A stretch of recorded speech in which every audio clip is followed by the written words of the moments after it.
Like you're 3 practices away from QB1?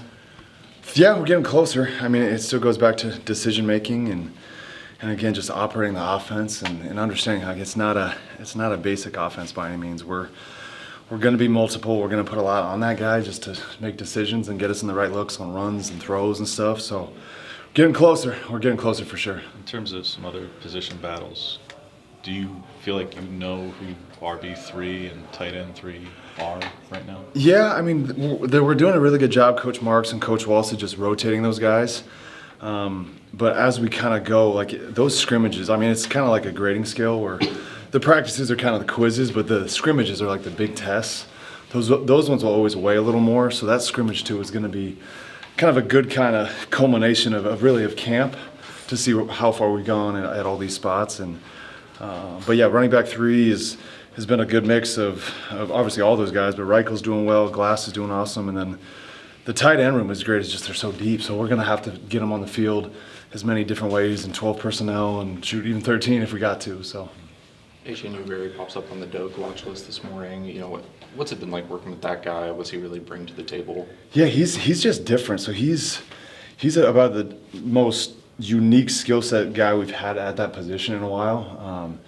Or like we had Ronnie Rivers at Fresno and Jordan Mims and Dylan Johnson and all these guys, and even at Bama we had a bunch of different guys. But he's just a true weapon. Like he's a home run hitter. So we can get him the ball in empty, we can get him the ball in the backfield, and he just finds ways to make people miss. So it's fun for me being the OC. I can just drop some plays and get him in space and see what he can do because he is beyond talented. How did he show up on your guys' radar? Was that just from watching him at Bama, or? Yeah, I mean, because obviously he was at Vandy, so we saw them twice, but I couldn't tell you.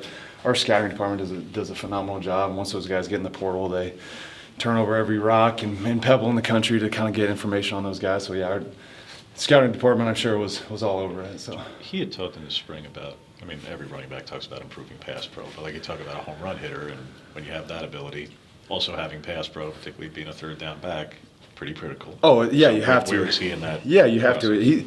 His pass pro has gotten better and better, and a lot of times too in fall camp, like you're not able to cut the defense or anything like that, so you're not able to take their legs out. So he's done a really good job of just taking the air out of blocks.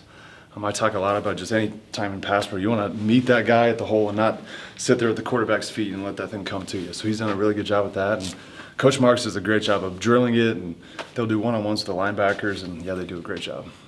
You talked about your quarterbacks, wanting to see them get you into the right play call. How much freedom do you give them, kind of pre-snap at the line scrimmage? Yeah, it kind of depends. Like we have a bunch of different operational things, so it'll kind of depend. Like if it's a man zone or where we're trying to run a certain run play. So there's a bunch of different things we do there, but it kind of just depends in the course of a game and honestly what the starter is good at. Like a lot of times it's, does that guy want more on his plate or does he not? Because we have ways for me to do it as well. So it kind of depends on the guy.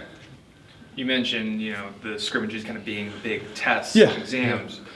What are you hoping to get out of kind of this week from the quarterback room as a whole, kind of headed into that second scrimmage? Because I know the first one kind of gives you a barometer of where they're at overall in the course of fall camp, but for the second one being really critical in deciding who might be the guy for you come week one. Yeah, the second one's good because it's very, very similar to like an actual game week where you have 3 practices, you get it in like the Saturday's the game. So it's following your first big scrimmage, you're now kind of into a normal game week.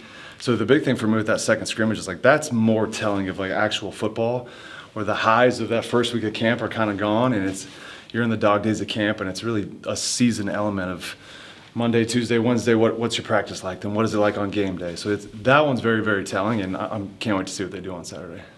Now that Van is back on the field and working his way into getting some first team opportunities, just how deep are the musical chairs? Is he just a Van over Carter switch, or does Van go in and then Carter's bumping in Tyler and Nader to right tackle? Exactly that. Like we're still doing the musical chairs up front and still trying to find that best 5, and that's where putting him in there with the amount of snaps he's had just starting center in this league, or I guess the new Pac-12, but just the amount of snaps he has as a starting center is phenomenal, and you can't really find that, to be honest with you. Like you can't find that experience, and what he gives to help Carter, and then we can get Carter at guard, and you kind of keep those guys fresh, and that's where we're really looking for depth. Because I mean, again, if you have 5, you need more than that. Especially in today's day of college football, you just need more, and we need more. So he's been an awesome addition. He's an awesome kid, and he's got he's got some intensity to him, which is like refreshing to see a guy that comes in, doesn't blink, and is ready to go hit some people. So What has Teko shown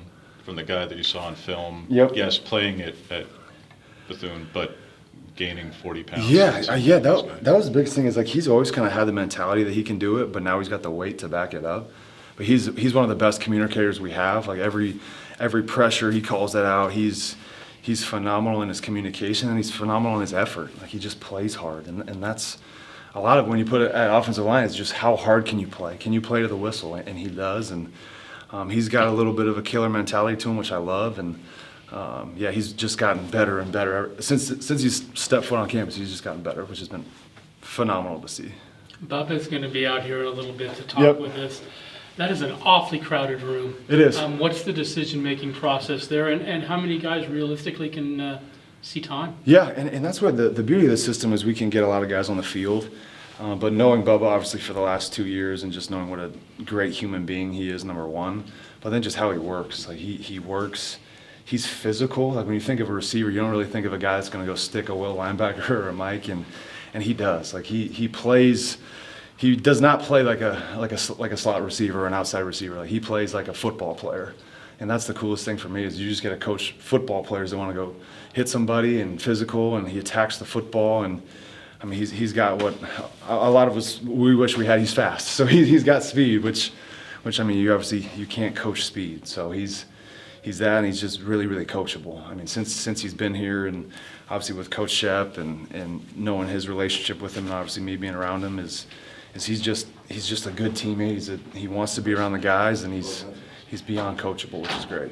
How helpful is that, when you're bringing a guy with you from a previous spot to be able to ingrain them and kind of know that? How much further ahead does it kind of put a guy? It's good, and his was kind of a different path too, just kind of with where he was and where he's at now. But he just knows like the hard coaching and the accountability stuff, so he's not shocked by how much we ask of our players, which is probably the biggest thing. Is sometimes there's some resistance with, I've been at this place, I've been at this place, and he knows the accountability that this program, specifically the head coach and myself, demand of those guys in the receiver room, the quarterback room, and yeah, he doesn't bat an eye. He's so fun to coach. Where has Timoteo progressed most from, not just from spring to now, but I mean like throughout the last 8 months, like where the guy you saw on film last year and the starting experience he had to what you're going to trot out there? Yeah, he's got a lot more technique sound, and his technique has grown, and like when he wants to, he can move people, and that's the biggest thing is can you move people from point A to point B, and he can. So his drive to do it and just his consistency has been there. Because even on film last year, there's flashes, and when we watch the tape, it's like, oh yeah, he can do it, and then sometimes he'd fade away. So that's the big thing for him is can you do it for 4 quarters, not just the first or the third. We're going to need you for 80 snaps, not just 8. But he's been great, and he's taken the coaching well too. Like he was one of the first guys in my office and just kind of sat down with him, and you look him in the eye and you're like, yeah, this is a same thing. He's a football player just like Bubba. So it's been good. Do a couple more. Thanks, Coach. Good, awesome.